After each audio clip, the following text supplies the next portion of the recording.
Hello again, humankind. It's time for some more second level revelations. According to the numbers on the U.S. Census website, it's estimated that there has been between 14.9 and 16.3 billion humans to have existed on Earth since 1 AD.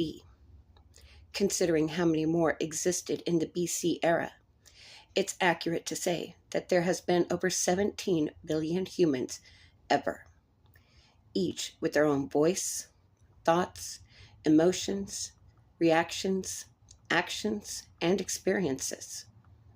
God made every single one on purpose.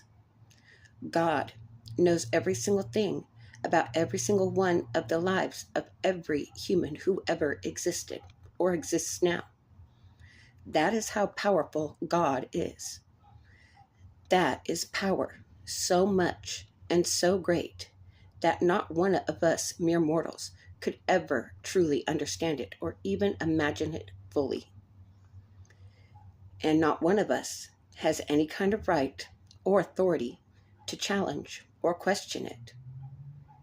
And that power beyond comprehension has voluntarily chosen to love us all, even if we don't choose to love it back.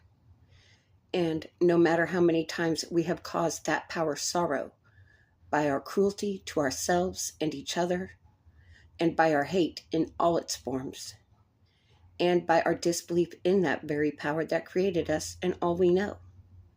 Why did that power create us? Because that ultimate power imagined up every single human there could ever possibly be, knew who we could be at our best, good, kind, compassionate, and loves us all so much that it could not imagine eternity without us, so it had to create us. No matter how wrong we have been, and no matter how much wrong we have caused, that power sees the best in us and remains faithful to giving us the option of getting to be with it forever, if only we would choose of our own free will to love that power like it loves us, wholeheartedly, even if that power doesn't love everything we do. Loving that power is to obey its rules.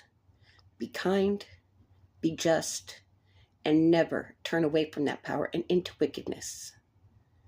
That power loved us when it made us, and chose to love us more than itself when it made itself as a human, Jesus, suffered through human life, and endured a torturous, humiliating, full-blown physical death caused by false charges made by lying religious leaders, and then conquered death and the grave on our behalf by coming back to life after 3 full days of death, just so that we could be redeemed of our evil choices that we all make in our lives.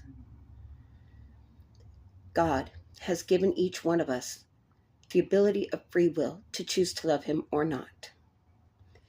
It is up to each one of us to be responsible with our free will to choose to love him back.